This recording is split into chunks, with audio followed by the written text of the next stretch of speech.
Hey everyone, this is Katrina again.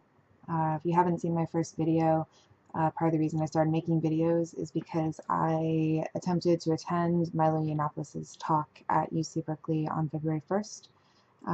There was a riot and a protest in response to that talk, and I was attacked and injured during that protest, as were my friends and my husband.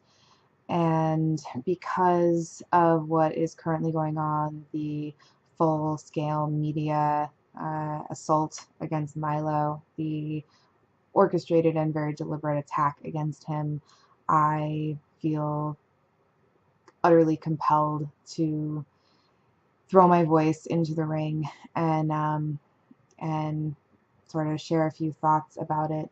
There's obviously a lot that I could say. I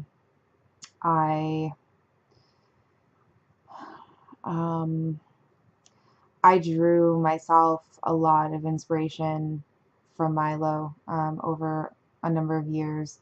Um, I'm not an ideologue, so I don't draw inspiration from having people agree with me. I draw inspiration from seeing people take effective action in the world and having integrity and standing by what they believe in, having passion, having commitment, having courage. And Milo has incredible amounts of all of those things. And that's why I found him so compelling, even where, even through the ridiculous outfits and the unusual interpretations of the national anthem and calling Donald Trump daddy, which I still don't know how I feel about that. But to anyone who has been following what's going on in the United States in politics, in social media, actually more, it's not just the United States, right? It's all over the world, certainly all over the West. To anyone who's been following that, it's of course not a surprise that this happened. It was inevitable. Something was going to be used to attack Milo. The only question is sort of why now. If you don't know, I'll just give a brief recap in case you don't. So Milo was invited to speak at an event called CPAC. I think it's just an annual I don't know. Honestly, I didn't even know what it was before he was invited, but he was invited to be the keynote speaker. That in and of itself surprised and aroused suspicion in a lot of people because it was kind of a strange choice. Within, I don't know if it was a day, it was a couple of days, but Monday this week, so that was February 20th, a group, quote unquote, a Twitter account, let's say, called the Reagan Battalion, released a highly edited video from a live stream called Drunken Peasants. And I know that TJ Kirk, aka The Amazing Atheist, who is a great YouTuber, and some other guys who, I'm sorry, I don't actually watch that live stream, so I don't know who else is on it. But as I understand it, the name is somewhat literal. You literally get drunk and ramble with these guys for a while. Milo went on this some time ago. I think it was a year ago. It might even have been longer. And in the course of their conversation, the topic of underage sex came up, and Milo made some comments that were based on his own experience. So this conversation was edited in order to make it look like Milo was advocating for legalized sex between 13-year-olds and much older men. This was not the case. As I've said several times, this footage was edited.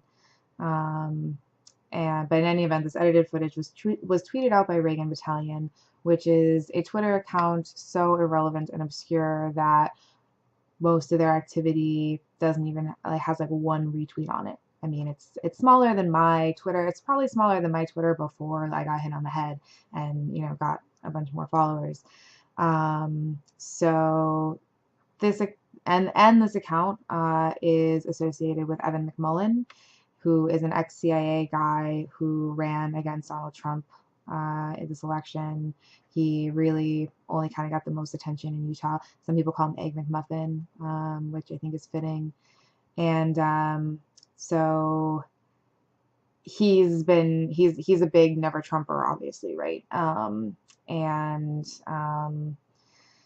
So this obscure account that no one's heard of, no one's followed, tweets out this video, and it immediately gets picked up by significant names in the media, including Jack Tapper or Taper, I don't know how to say it, who is a very large and very influential account. So it doesn't make a whole lot of sense that he would have been following and noticing this obscure account and picking up video, which is another thing that is suspicious about this whole thing.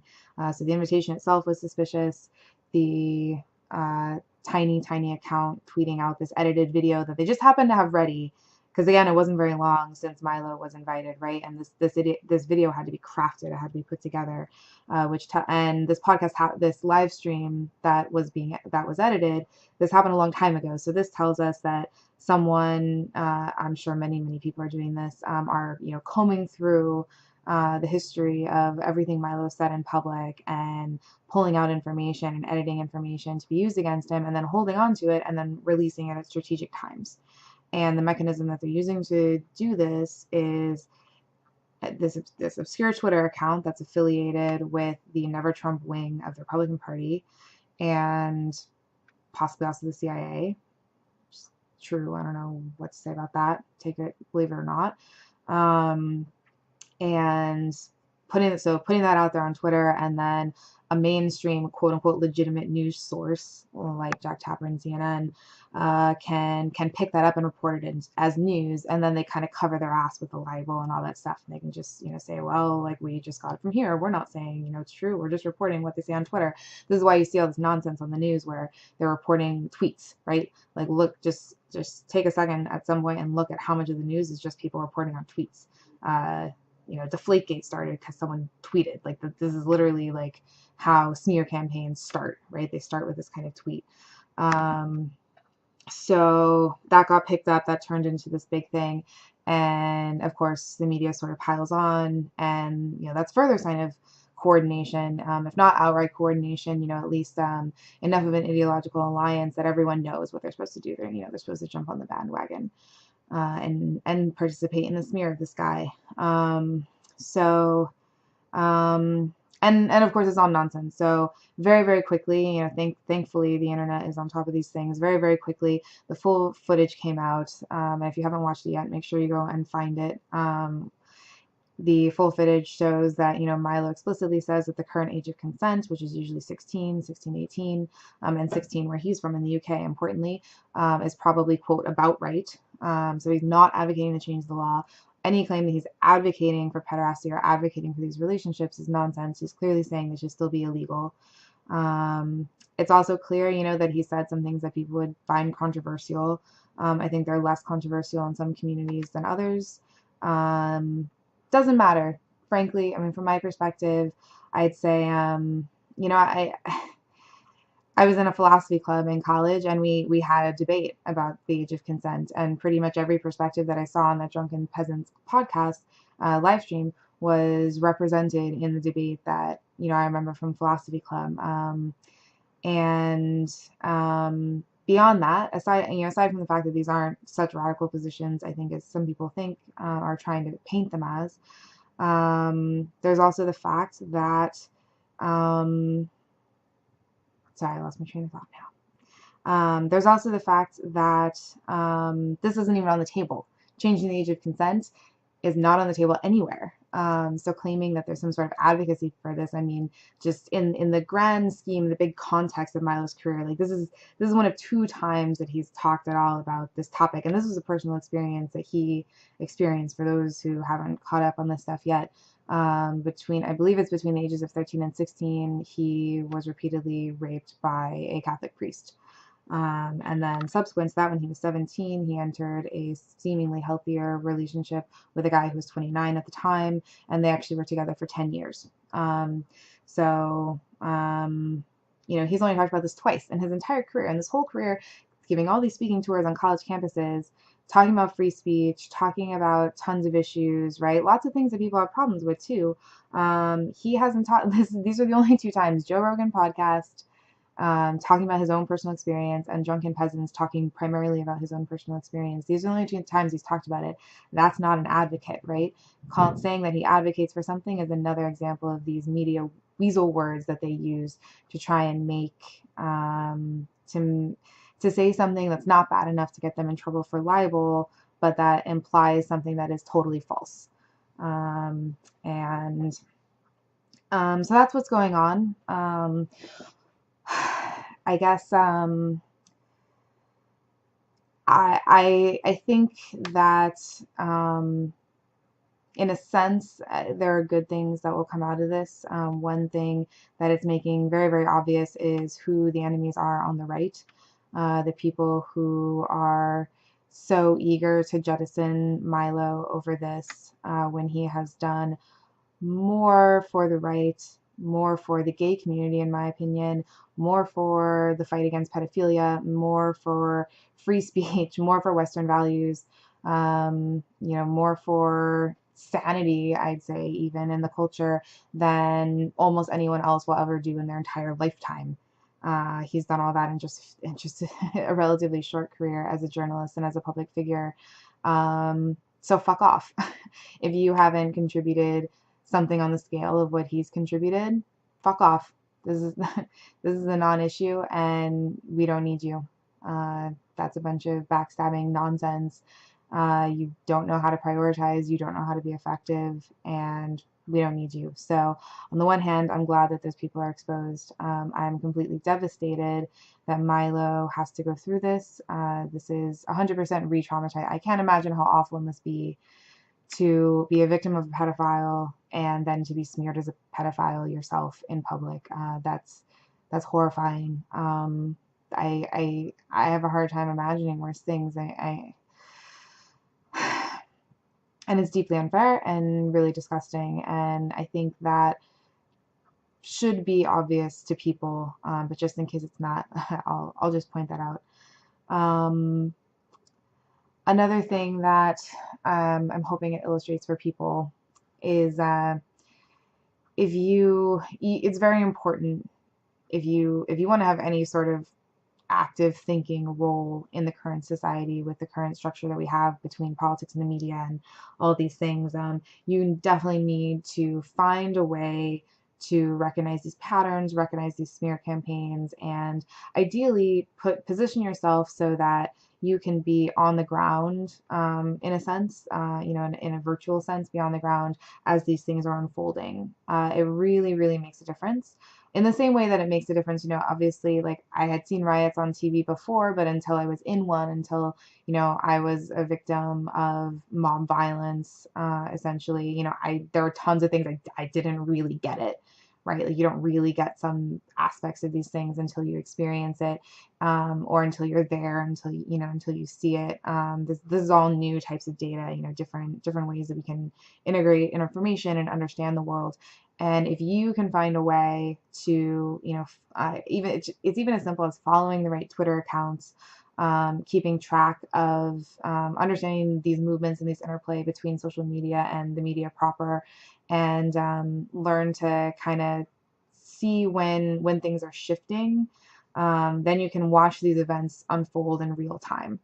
And that was something I was privileged to do because, I heard about the CPAC, him being picked as a CPAC speaker, because of all the other things that I know about the current state of politics and who Milo is and where he fits in and the counterculture and all this stuff. That set off this little alarm bell in my head. So I'm paying a little more attention, over the next couple of days. And then, within minutes, certainly within an hour of the Reagan Battalion dropping their video, I'm aware of it, right? And I see all this stuff play out, so I can see the way that the story is sort of layered and the way that the attack proceeds, right? And I don't mean to make it sound like I'm somehow special. I mean, this is, like I said, this is literally just following Twitter accounts, like the right Twitter accounts, and like reading and seeing this thing unfold enough times, right? Like learning about what it looked like in the past. So then you can identify it going forward. That's really, really important. People ask all the time, like, how can I find true information? How can I find real information about the world when so many people are hell bent on obfuscation right now? There are two ways to do it. One way is to wait until 10 years after the fact when a legitimate investigative journalist finally pulls all the pieces together. In which case, when we're talking about a culture war, you will be 10 years too late at the very least. So I don't particularly recommend that approach on these kinds of things. The other approach is you have to be there in the trenches to some extent, at least observing the trenches, with a direct line of sight so that you can sort of aggregate that data yourself and develop your intuition about these things. Um, that might not sound scientific enough to satisfy some people, but that's the world we live in. I don't know what to tell you. There are lots and lots and lots of people who are very happy to lie and deceive you, and the best option right now, because it's impossible to just withdraw and say I don't believe anything, right? I mean, we still need information. We still need to make decisions about our lives. I think the best thing that you can do is try to get as close to the ground, as close to these primary sources as possible. It's more possible than ever before. People have cameras everywhere. Everything that happened to me at the riot, imagine if I had gone in there and no one had been filming, or if those videos hadn't come out. Imagine if I had gone through all of that. There were people there. I mean, there were people there who were attacked, and where it wasn't captured on film. And where are they? What can they do to have an impact and even raise basic awareness, right? When it just kind of turns into well, this person claims that this thing happened, that's very, very different than a video of a blonde girl getting hit on the head. So this is more possible. It's more possible than it's ever been, and I find that really encouraging. And all you have to do is put in that little bit of effort to follow the right people, position yourself, get yourself so that you're there on the ground and you can see how these things happen, and you're not just dependent on other people's interpretations after the fact, because other people will not always tell you the truth. The other thing you need to do is be incredibly ruthless when you find someone who isn't telling you the truth.